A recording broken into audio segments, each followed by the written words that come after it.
Hello everyone, welcome to English Tutorials. In today's class, we are going to read about a very little but a very beautiful poem, Leslie Norris's A Tiger in the Zoo. এই কবিতাটি class 10-এর CBSE বোর্ডের first light নামক English লিটারেচারের বইতে included এবং এই কবিতাটি line by line meaning explanation এবং থিম তো আমরা জানবই, তার সাথে সাথে এই কবিতাতে ব্যবহৃত হওয়া খুব ইম্পর্টেন্ট কিছু পোয়েটিক্যাল ডিভাইস বা রেটোরিক্যাল ডিভাইস বা ফিগার অফ স্পিচ তোমরা যাই বলো না কেন, তার সম্পর্কে কিন্তু একটু ব্রিফ আইডিয়া আমরা নিয়ে নেব। তবে কবিতাটির লাইন বাই লাইন আলোচনাটা শুরু করবার আগে একটু কবিতাটির থিম সম্পর্কে আমাদের বুঝে নেওয়াটা দরকার, না হলে আমরা কবিতাটাকে প্রপারলি অ্যাপ্রিসিয়েট করতে পারবো না এবং কবিতাটির মধ্যে লুকিয়ে থাকা যে ইনহারেন্ট মেসেজ, যে মেসেজটা কবি আমাদের মতন রিডার্সের কাছে কনভে করতে চাইছেন, সেটাও আমরা বুঝতে পারবো না। বেসিক্যালি কবিতাটির title a tiger in the zoo, এই টাইটেলটাই কিন্তু কবিতাটির থিম সম্পর্কে আমাদেরকে ক্লিয়ার একটা আইডিয়া দিয়ে দেয়। অর্থাৎ এই কবিতাটি is all about a tiger who is captive in a zoo, অর্থাৎ জুতে বা চিড়িয়াখানায় বন্দি একটি টাইগারের কথা আমরা এই কবিতার মাধ্যমে পড়তে চলেছি। আর টাইগার একটা ফিয়ার্স অ্যানিমাল এবং টাইগারের কথা বললেই ইনভেরিয়েবলি আমাদের প্রত্যেকের মনে আসে উইলিয়াম ব্লেকের লেখা সেই বিখ্যাত কবিতার লাইন, দ্য টাইগার কবিতার line, tiger tiger burning bright in the forests of the night. অর্থাৎ একটা টাইগার বার্নিং ব্রাইট, যার গায়ের রং অর্থাৎ সেই গোল্ডেন ইয়েলোইশ কালার যার গায়ে, যে কিনা জঙ্গলের মধ্যে নিজস্ব স্বমহিমায় বিরাজ করে, যে কিনা জঙ্গলের একটা অত্যন্ত ফ্রাইটনিং টেরিফাইং একটা অ্যানিমাল, যাকে কিনা সবাই ভয় করে, সেই প্রাণীটাকে কিন্তু ম্যানকাইন্ড টেম করবার চেষ্টা করে, তাকে খাঁচায় এনে বন্দি করে রাখে just to fulfil their own selfish greed rather economical greed. খাঁচাতে সেই টাইগারটি বা সেই বাঘটি কিন্তু এখন একটি এন্টারটেনমেন্টের অবজেক্ট বা পিস হিসেবে প্রতিপন্ন হয়। সে কিন্তু তার নিজের ন্যাচারাল হ্যাবিট্যাট অর্থাৎ সেই জঙ্গল থেকে অনেক দূরে সরে এসছে। সেই জঙ্গলে তার যাবতীয় কাজকর্ম অ্যাক্টিভিটি সে কিন্তু আজকে আর বুঝতে পারে না, চিনতে পারে না।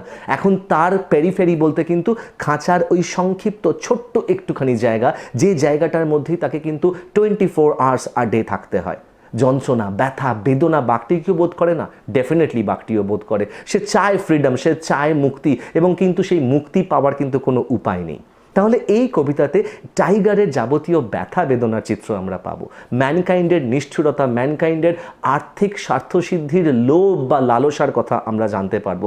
এবং নট অনলি দ্যাট, এই কবিতার মাধ্যমে টাইগারের যাবতীয় হ্যাবিট্যাট এবং টাইগারের সেন্টিমেন্ট ফিলিং সম্পর্কেও কিন্তু আমরা জানবো, তার করুণ অবস্থাটা, তার প্যাথেটিক সিচুয়েশনটাও কিন্তু আমরা এই কবিতাটির মাধ্যমে বুঝতে পারবো।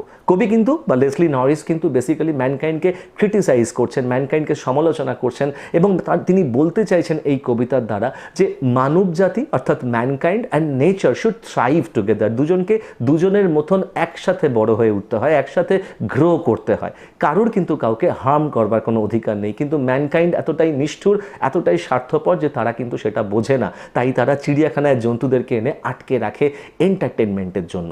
এই জিনিসটার বিরোধিতা কবি কিন্তু এই কবিতার মাধ্যমে করেছেন। তিনি বোঝাতে চেয়েছেন সেই টাইগারের প্যাথোস বা বেদনার মাধ্যমে যে জন্তুরাও, প্রাণীরাও, অ্যানিমালসরাও কিন্তু ভীষণভাবে যন্ত্রণা ভোগ করে। একজন মানুষকে যেমন খাঁচায় বন্ধ করে রাখলে বা বন্দি করে রাখলে সে যে যন্ত্রণা অনুভব করবে, যে কোনো অ্যানিমাল কিন্তু সেই একই যন্ত্রণা অনুভব করবে। তো এই বিষয়ে অ্যাওয়্যার করবার জন্য কিন্তু কবি এই কবিতাটিকে বেছে নিয়েছেন বা তার এই সাবজেক্ট টপিকটাকে বেছে নিয়েছেন। তাহলে চলো এবার আমরা তাহলে কবিতাটির লাইন বাই লাইন আলোচনাটা এবং এক্সপ্লেনেশনটা জেনে নিই। He stalks in his vivid stripes the few steps of his cage on pads of velvet quiet in his quiet rage. প্রথম স্ট্যান্জায় the poet describes the tiger in captivity, অর্থাৎ বাঘটা চিড়িয়াখানার একটি খাঁচাতে বন্দি।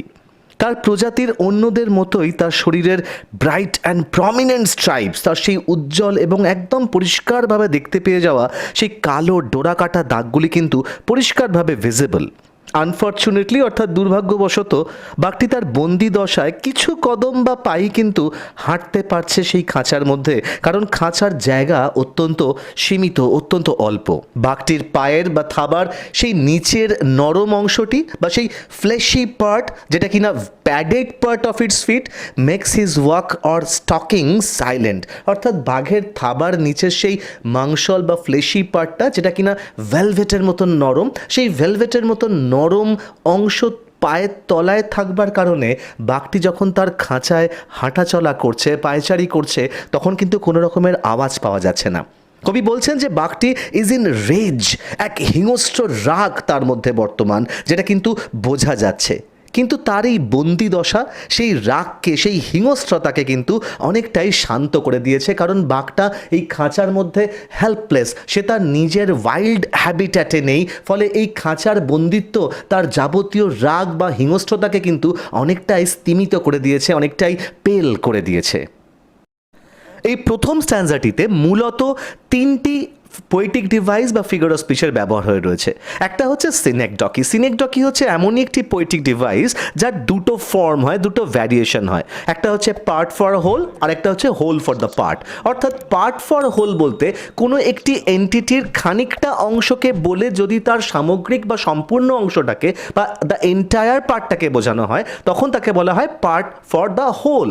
সিনেকডকির একটি ফর্মেশন। এক্ষেত্রে ভিভিড স্ট্রাইপস কথাটা কিন্তু পার্ট ফর হোল হিসেবে সিনেকডকির ফিগার অফ স্পিচের ব্যবহার। তার কারণ এখানে ভিভিড স্ট্রাইপস অর্থাৎ প্রমিনেন্ট সেই স্ট্রাইপ বা ডোরাকাটা দাগগুলির মাধ্যমে কিন্তু বাঘটির এন্টায়ার বডিটাকে বোঝানো হচ্ছে। Therefore this is a example of synecdoche, এবং কোন ফর্ম না part for the whole.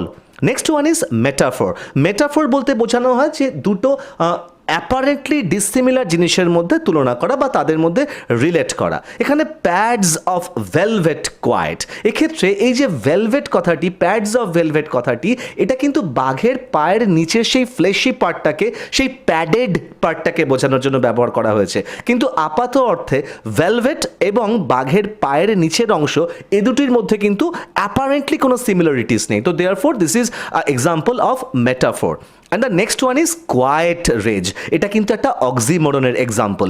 Oxymoron বলতে বোঝানো হয় যে দুটো একদম স্ট্রাইকিংলি ডিসিমিলার দুটো জিনিস, দুটো আইডিয়াকে যদি কম্পাউন্ড সেন্সে পাশাপাশি বসানো হয় এবং তার দ্বারা যদি কোনো নতুন মিনিংকে ডিরাইভ করা হয়, তখন তাকে অক্সিমোরন বলে। এক্ষেত্রে দেখো কোয়াইট কথাটির মানে কিন্তু শান্ত, ওয়্যারঅ্যাজ রেজ, চূড়ান্ত হিংস্র রাগ, এটা কিন্তু শান্ত অবস্থার সম্পূর্ণ ডিফারেন্ট একটা অবস্থা। অর্থাৎ যে কোনো শান্ত এবং প্রচণ্ড রাগ দুটো কখনোই একসাথে বসতে পারে না, এই দুটো সম্পূর্ণ ডিফারেন্ট আইডিয়াস। কিন্তু এক্ষেত্রে কোয়াইট রেজ কথাটিকে ব্যবহার করা রয়েছে বাঘটির ক্যারেক্টারের সেই ফিচারটিকে বোঝানোর জন্য, বাঘটির সেই মেন্টাল স্টেটটাকে বোঝানোর জন্য। So this is an example of oxymoron. He should be lurking in shadow, sliding through long grass near the water hole where plump deer pass. কবি বলছেন, the cage is not the right place for a wild beast like tiger. Therefore তিনি বলছেন যে he should be lurking in shadow, অর্থাৎ খাঁচার মধ্যে নয়। বাঘের উচিত ছিল বা বাঘের উচিত সেই অন্ধকার ছায়ায়, ঘাসের মধ্যে ঝোপে ঝাড়ে সকলের অলক্ষ্যে নিঃসারে ওত পেতে বসে থাকা। লার্কিং বলতে বোঝানো হচ্ছে কিন্তু একদম অন্ধকার, একদম ছাওয়া জাতীয় অঞ্চলে গোপনে নিজেকে লুকিয়ে বসে থাকা, কোনো কিছুর অপেক্ষায় ওত পেতে থাকা, অর্থাৎ শিকারের অপেক্ষায় বসে থাকা। সেই লম্বা ঘাসের মধ্যে দিয়ে জেনারেলি বাঘ কিন্তু একটু মিডোজ বা একটু ঘাস জাতীয় অঞ্চলে বেশি থাকে। এবং সেই ওয়াটার হোল, অর্থাৎ ওয়াটার হোল বলতে কিন্তু এখানে সেই জলাশয়ের কাছে কবি বলতে চাইছেন জায়গাটি, যেখানে নধর মোটা সোটা হরিণেরা অর্থাৎ প্লাম্প ডিয়ারেরা জল খেতে আসে বা সেই স্থান দিয়ে পাস করে। তাহলে বাঘের ন্যাচারাল ক্যারেক্টারিস্টিক, তার ন্যাচারাল হ্যাবিটেট কিন্তু জঙ্গল, এবং জঙ্গলে বাঘ তার সেই হিংস্র আচরণ, সেই লুকিয়ে গোপনে অ্যাটাক করবার, ফিয়ার্স অ্যাটাক করবার যে তার টেন্ডেন্সি, সেই টেন্ডেন্সিটাই বাঘের মতন ক্যারেক্টারকে শোভা দেয় বা তার পক্ষে মানানসই। তাই কবি বলছেন একটি বাঘের খাঁচায়, চিড়িয়াখানার খাঁচায় বন্দি থাকাটা উচিত নয়, রাদার সে তার ন্যাচারাল হ্যাবিটেটে থাকা উচিত। সে তার ফিয়ার্স নেচার নিয়ে সেই জঙ্গলে তার রাজ করা উচিত। জঙ্গলের মধ্যে ছায়ায় উৎপেতে বসে থেকে নধর হরিণকে জলাশয়ের কাছ থেকে শিকার করাটাই কিন্তু বাঘের ক্ষেত্রে একদম অ্যাপ্রোপ্রিয়েট। একটা বাঘকে সেই রকম হ্যাবিটেটে, সেই জঙ্গলের মধ্যে থাকলেই কিন্তু তাকে আমরা অ্যাপ্রিসিয়েট করতে পারি, অ্যাডমায়ার করতে পারি। খাঁচার মধ্যে থাকা বাঘ কিন্তু তার ন্যাচারাল সেলফে নেই, তাকে সেই অর্থে খাঁচার মধ্যে রাখা অবস্থায় কিন্তু প্রপারলি অ্যাডমায়ার করাও কিন্তু তাই সম্ভব হয় না। তার ন্যাচারাল সেলফটাকে কিন্তু এই ম্যানকাইন্ড তার নিজের ব্যক্তিগত স্বার্থ, আর্থিক স্বার্থের জন্য কিন্তু ডিস্ট্রয় করে দিচ্ছে। কবি আরও বাঘটির ন্যাচারাল হ্যাবিটেট এবং ন্যাচারাল ক্যারেক্টারিস্টিকটাকে আরেকটু এনহ্যান্স করছেন থার্ড স্ট্যান্জায়। তিনি বলছেন, he should be snarling around houses at the jungle's edge, bearing his white fangs, his claws, terrorizing the village. জঙ্গলের প্রান্তে গ্রামের বাড়িগুলোর তার রাগী হিংস্র গর্জন শোনার কথা, নিজের সেই সাদা তীক্ষ্ণ দাঁত ও থাবা দিয়ে গ্রামের মানুষজনদেরকে তার টেরিফাইড করবার কথা, ভীষণভাবে ভয় পাইয়ে দেওয়ার কথা। বাঘকে কিন্তু আমরা সেই অর্থেই চিনি। Whenever we think of a tiger, যে ইমেজটা, যে ছবিটা আমাদের মনে ভেসে ওঠে সেটা কিন্তু একটা অত্যন্ত হিংস্র একটি অ্যানিমালের। সেই হিংস্র ছবিটাই কিন্তু বাঘকে মানায়, তার ন্যাচারাল হ্যাবিটাটে কিন্তু এই হিংস্রতাই কিন্তু বাঘের পক্ষে একেবারে অ্যাপ্রোপ্রিয়েট। কবি তাই বলছেন যে বাঘের এই কাজগুলি করা উচিত, মানব জীবনকে, মানব সমাজকে তার ভয় পাইয়ে রাখা উচিত, টেররাইজ করা উচিত, সেটাই না বাঘের পক্ষে অ্যাপ্রোপ্রিয়েট এবং অ্যাপ্ট। একটা ডিপ সেন্স অফ প্যাথোস কিন্তু আমরা এবার ফোর্থ স্ট্যান্জায় এসে পাচ্ছি। কবি বলছেন, but he is locked in a concrete cell, his strength behind bars, stalking the length of his cage, ignoring visitors. কিন্তু এই ওয়াইল্ড বিস্ট, সেই বাঘটি কিন্তু এই মুহূর্তে is locked in a cage. Naturally his strength which made him so fierce, so famous, so terrifying is of no use because he is behind bars. এখন শুধু বাঘটি খাঁচার এক প্রান্ত থেকে আরেক প্রান্ত পর্যন্ত স্টক করতে পারবে, হাঁটা চলা করতে পারবে এবং দর্শকদেরকে ইগনোর করতে পারবে উইথ আটার anguish and frustration. He is the piece of entertainment for the visiting crowd. অর্থাৎ বাঘ কিন্তু চিড়িয়াখানায় এখন দর্শনার্থীদের কাছে বা দর্শকদের কাছে কিন্তু একটা এন্টারটেনমেন্টের বস্তু হয়ে উঠেছে। Who'd never feel any pity or sympathy for him. এবং যে দর্শকেরা কিন্তু, যে ভিজিটিং ক্রাউড কিন্তু এই বাঘটির জন্য কোনো রকমের সমবেদনা বা সহমর্মিতা বোধ করবে না। এই দর্শকদের উদ্দেশ্য কিন্তু বাঘকে দেখে নিজেরা এন্টারটেইনড হওয়া। তো একটা ওয়াইল্ড অ্যানিমাল, একটা ওয়াইল্ড বিস্টকে ম্যানকাইন্ড বা মানবজাতি তার নিজের ব্যক্তিগত ক্ষুদ্র আর্থিক স্বার্থের কারণে খাঁচার মধ্যে বন্দি করে রেখে তাকে যে শুধুমাত্র শারীরিক নয়, প্রচণ্ড পরিমাণে মানসিক যন্ত্রণা দিচ্ছে, এবং এই মানসিক বা শারীরিক উভয় যন্ত্রণা উপলব্ধি করবার মতন ক্ষমতা কিন্তু এই মানব সমাজের কাছে, মানুষজনদের কাছে নেই। তো একটা ভীষণভাবে প্যাথোস, একটা ভীষণভাবে দুঃখের, করুণার চিত্র কিন্তু এই স্ট্যান্জার মাধ্যমে আমরা পাচ্ছি। এই প্যাথোস যেটা আমরা ফোর্থ স্ট্যান্জায় পেলাম, সেই প্যাথোস আরও হাইটেন্ড হচ্ছে, আরও হাইলাইটেড হচ্ছে কবিতাটির লাস্ট স্ট্যান্জাতে। কবি বলছেন, he hears the last voice at night, the patrolling cars, and stares with his brilliant eyes at the brilliant stars. কবি বলছেন যে জঙ্গলের wild environment with it sound kept his spirit alive। অর্থাৎ জঙ্গলের সেই নিজস্ব শব্দ, নিজস্ব আওয়াজ কিন্তু বাঘটির স্পিরিটটাকে অলওয়েজ অ্যালাইভ রেখেছিল। কিন্তু এখন এই খাঁচার মধ্যে বাঘটি শুধুমাত্র চিড়িয়াখানার বাইরের রাস্তার গাড়ি চলাচলের শব্দই শুনতে পায়, শুধুমাত্র সেই আরবান ক্যাকোফনি যেটা কিন্তু ডাজন্ট স্যুট হিজ ক্যারেক্টার, যেটা তার চরিত্রের সাথে একেবারেই যায় না, সেটাই তাকে শুনতে হয় দুর্ভাগ্যবশত। কারণ সেখানে আর তার কাছে আর কোনো উপায় নেই for him to enjoy the sound of the jungle anymore. আর তার কাছে কোনো উপায় নেই এই বন্দিত্ব থেকে মুক্তি পাওয়ার, স্বাধীনতার স্বাদ পুনরায় উপভোগ করবার, জঙ্গলে তার নিজের ন্যাচারাল হ্যাবিটাটে, সেই জঙ্গলের সাউন্ডের মধ্যে নিজেকে ফার্দার ডিসকভার করবার। With a deep sense of pathos বাঘটি খাঁচার মধ্য থেকে তাকিয়ে থাকে আকাশের সেই উজ্জ্বল নক্ষত্রগুলি, স্টার্সগুলির দিকে, এবং তার তারার মতন উজ্জ্বল দৃষ্টি কিন্তু সেই তারাগুলোকেই রাদার যেন তার চোখের মধ্যে প্রতিফলিত করে। খোলা আকাশের নিচে জঙ্গলে নিজের ওয়াইল্ড হ্যাবিটেট থেকে সে অনেক কাল আগে এই তারাদেরকে এক্সপেরিয়েন্স করেছিল, কিন্তু এখন আর তা পসিবল নয়। তার এই চেয়ে থাকা, অপলক দৃষ্টিতে এই রাতের খোলা আকাশের তারাগুলির দিকে চেয়ে থাকা তার মানসিক যন্ত্রণাকে সিগনিফাই করে, তার লঙ্গিং ফর ফ্রিডমকে সিগনিফাই করে।